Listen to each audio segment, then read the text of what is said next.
안녕하십니까? 힐링 테이블입니다. 오늘 여러분께서는 치매 오기 전 이런 신호 보이면 바로 시작하세요 라는 어쩌면 조금은 무겁고 두려운 제목을 보고 이 영상을 클릭하셨을 겁니다. 치매라는 세 글자는 우리 자신뿐만 아니라 우리가 가장 사랑하는 부모님과 가족을 떠올리게 합니다. 혹시 나도?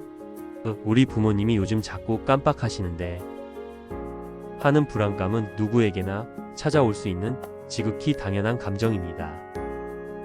하지만 저는 오늘 여러분의 그 막연한 두려움을 확신에 찬 준비로 바꿔드리기 위해 이 자리에 섰습니다. 저는 최고의 건강 전문가로서 우리가 왜 이 문제에 지금 당장 주목해야 하는지 그리고 그 해답이 어디에 있는지 명확하게 말씀드릴 것입니다. 우리는 흔히 치매를 기억을 못하는 병이라고만 생각합니다. 어제 뭘 먹었는지, 물건을 어디 뒀는지 잊어버리는 것을 치매의 전부라고 오해합니다. 그러나 진실은 다릅니다. 알츠하이머 병과 같은 퇴행성 뇌질환은 우리가 이상한데? 라고 느끼는 증상이 나타나기 무려 15년, 길게는 20년 전부터 뇌에서 조용히 시작됩니다. 여러분의 뇌 안에서 베타 아밀로이드나 타우와 같은 비정상적인 단백질, 즉 뇌 쓰레기가 쌓이기 시작하는 것입니다. 뇌는 이 쓰레기들과 10년, 20년간 홀로 힘겨운 전쟁을 치릅니다. 오늘 제가 말씀드릴 치매 오기 전 신호란 바로 이 길고 조용한 전쟁이 수면 위로 드러나는 첫 번째 물결입니다. 이것은 단순한 건망증과는 그 결이 완전히 다릅니다. 여러분의 뇌가 더 이상 버티기 힘드니 제발 나 좀 돌봐달라고 보내는 간절한 구조 신호입니다. 지금부터 그 신호들을 놓치지 않도록 여러분의 눈과 귀를 활짝 열어주십시오. 먼저 일부에서는 뇌가 보내는 절박한 신호 5가지에 대해 나누겠습니다. 첫 번째 신호는 언어 능력의 미세한 저하입니다. 말을 못하게 된다는 뜻이 아닙니다. 대화 중에 아주 익숙하고 당연했던 단어가 갑자기 떠오르지 않는 현상이 잦아집니다. 아, 그거 있잖아, 그거. 왜 뾰족한 거. 어제 만난 사람 이름이 뭐였지? 입안에서 맴도는데 이렇게 그거, 저거 같은 대명사를 쓰는 빈도가 늘어나고 말문이 턱 막히는 경험 때문에 대화의 흐름이 자주 끊깁니다. 본인 스스로 내가 왜 이러지? 하는 당혹감과 위축감을 느끼게 됩니다. 피곤할 때 누구나 그럴 수 있습니다. 하지만 핵심은 빈도와 심각성입니다. 예전에 당신이라면 막힘없이 술술 나왔을 단어들 앞에서 자꾸만 브레이크가 걸린다면 이는 뇌의 측두엽과 두정엽의 언어 중추 기능이 약해지고 있다는 신호일 수 있습니다. 두 번째 신호는 성격의 변화와 무기력증입니다. 이것은 정말 중요합니다. 많은 분들이 치매를 기억력 문제로만 한정하지만 치매는 우리 뇌의 사령탑이자 이성과 감정을 조절하는 전두엽을 공격합니다. 평생을 온화하고 이성적이던 분이 갑자기 사소한 일에 불같이 화를 내거나 누가 내 물건을 훔쳐갔다며 의심이 병적으로 많아집니다. 혹은 정반대로 예전에는 즐겁게 참여하던 모임이나 취미 활동에 전혀 흥미를 느끼지 못하고 모든 일에 무관심하고 무기력해지는 에퍼시 증상을 보입니다. 가족들은 나이 드시더니 고집이 세졌네, 우울증인가? 하고 넘기기 쉽습니다. 하지만 이는 감정 조절 시스템이 망가지고 있다는 전두엽 기능 저하의 강력한 경고입니다. 세 번째 신호는 계획하고 실행하는 능력의 저하입니다. 우리는 이것을 실행 기능 장애라고 부릅니다. 매일 수십 년간 해오던 요리의 순서가 헷갈리기 시작합니다. 재료는 다 다듬어 놓고 불 켜는 것을 잊거나 같은 양념을 2-3번씩 넣는 실수를 반복합니다. 매달 내던 공과금 납부나 은행 업무가 갑자기 복잡하고 어렵게 느껴집니다. 여러 가지 약을 복용해야 할 때 시간을 놓치거나 이미 먹었는데 또 먹는 실수가 잦아집니다. 여행 계획을 세우거나 여러 단계의 복잡한 일을 처리하는 능력이 현저하게 떨어집니다. 이는 단순히 기억을 못하는 것이 아니라 여러 가지 정보를 조합하고 순서를 정하고 문제를 해결하는 뇌의 멀티태스킹 능력이 고장나고 있다는 뜻입니다.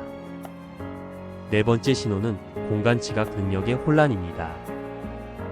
매일 다니던 익숙한 동네 길인데도 순간적으로 여기가 어디지? 하며 방향 감각을 잃고 멈칫하게 됩니다. 금방 다시 길을 찾더라도 예전 같지 않다는 느낌을 지울 수 없습니다. 운전할 때 특히 두드러집니다. 차선을 맞추거나 주차하는 것이 예전보다 훨씬 어렵고 아슬아슬해집니다.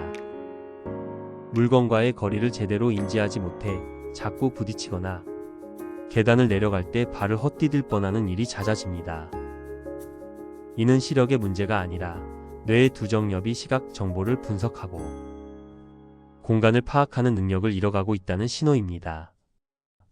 마지막 다섯 번째 신호는 의외일 수 있지만 후각 기능의 저하입니다. 냄새를 못 맡는 것과 치매가 무슨 상관이냐? 고 반문하실 수 있습니다. 하지만 아주 깊은 관련이 있습니다. 우리의 후각신경은 뇌의 다른 감각들과 달리 뇌의 가장 깊숙한 곳, 기억과 감정을 담당하는 해마와 편도체로 직접 연결됩니다.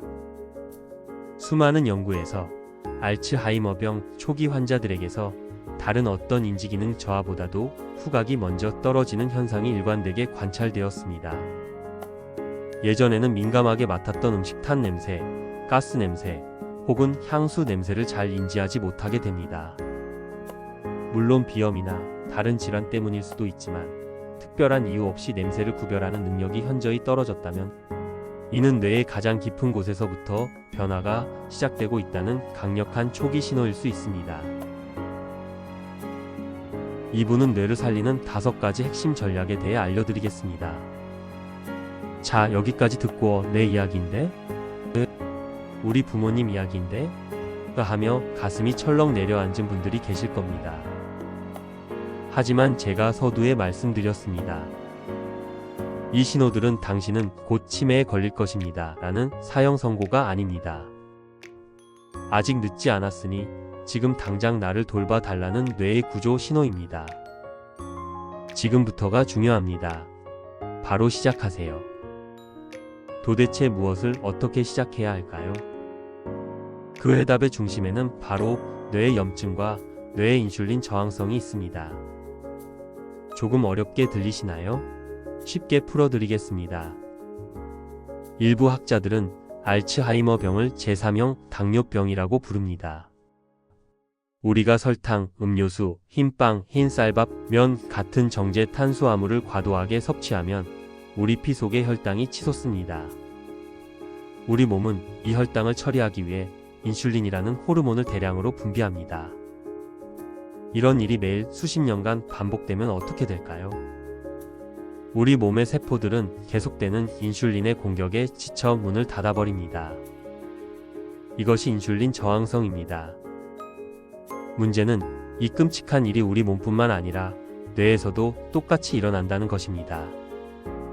뇌세포마저 인슐린 저항성에 빠지면 뇌의 유일한 에너지원인 포도당을 사용하지 못하게 됩니다.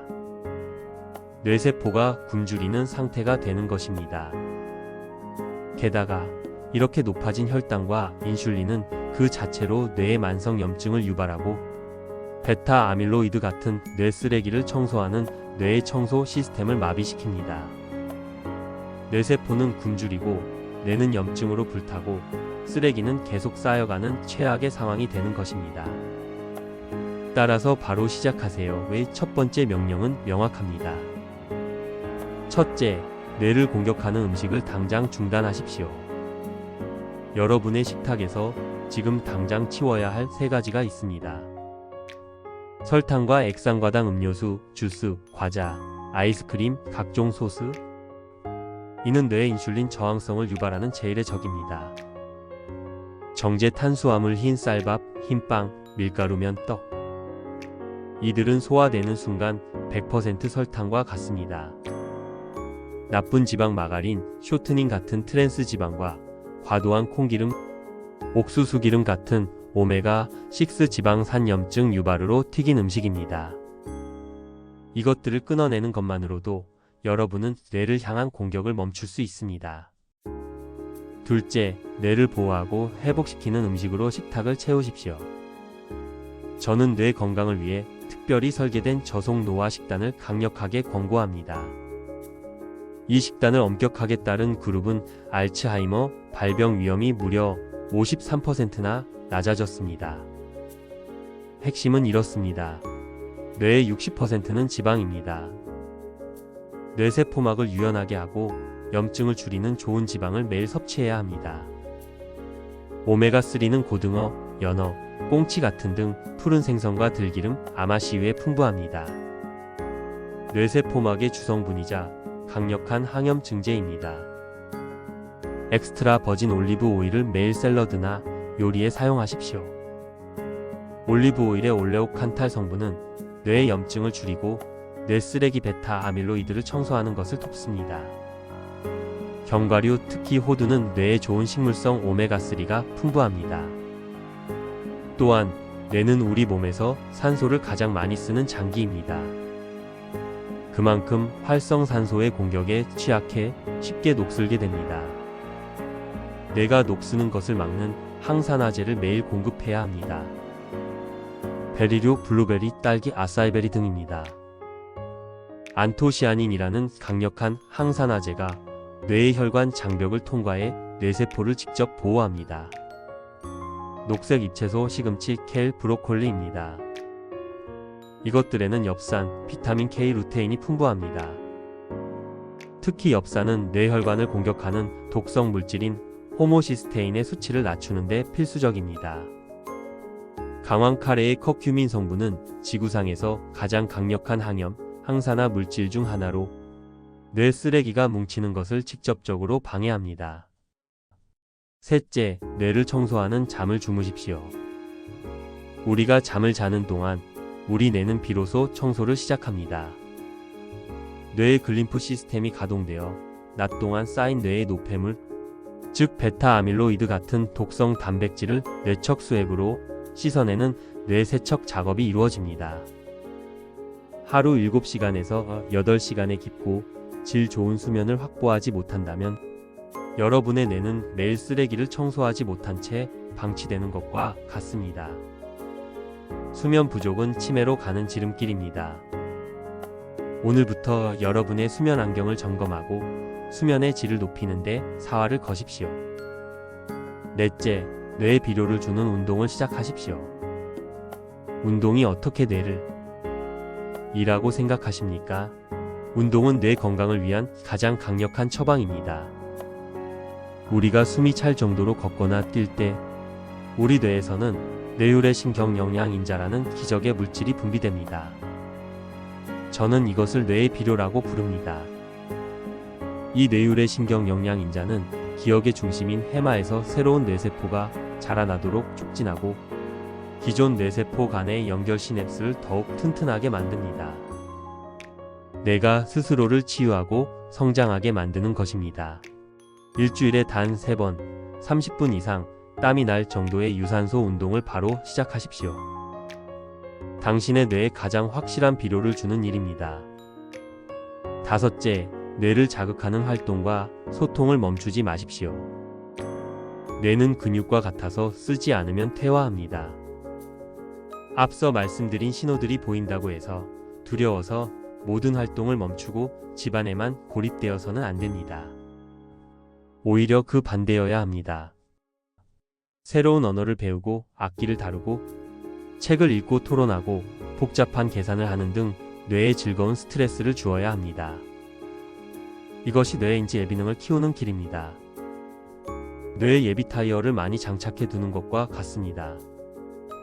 그리고 가장 중요한 것, 사람을 만나십시오. 사회적 고립은 치매에 가장 강력하고 확실한 위험인자입니다. 가족, 친구들과 만나서 대화하고 소통하고 함께 웃으십시오. 이 모든 상호작용이 여러분의 뇌를 가장 활발하게 자극하고 보호하는 최고의 활동입니다. 3부는 지금 바로 당신의 뇌가 보내는 신호에 응답하라는 것입니다. 오늘 저는 여러분께 뇌가 보내는 5가지 구조 신호와 그 신호에 응답하기 위해 바로 시작해야 할 5가지 행동 전략을 말씀드렸습니다. 뇌를 공격하는 설탕과 나쁜 지방을 중단하고 뇌를 살리는 좋은 지방과 항산화 채소로 채우고 뇌를 청소하는 수면과 뇌에 비료를 주는 운동과 뇌를 자극하는 학습과 소통을 지금 당장 바로 시작하십시오. 오늘 제가 드린 말씀은 먼 미래의 이야기가 아닙니다. 20년 뒤의 나를 결정하는 것은 오늘 당신의 식탁과 오늘의 습관입니다. 내가 보내는 그 미묘한 신호를 무시하지 마십시오. 피곤해서 그래, 나이 들어서 그래라며 외면하지 마십시오. 당신의 뇌가 회복할 수 있는 골든타임은 바로 지금 이 순간입니다. 두려워하는 대신 오늘부터 하나씩 실천하십시오. 여러분의 뇌는 여러분의 그 작은 노력에 반드시 보답할 것입니다. 최고의 건강 전문가 힐링 테이블은 여러분의 빛나는 뇌 건강을 끝까지 응원하겠습니다. 감사합니다. 도움이 되셨다면 구독과 좋아요.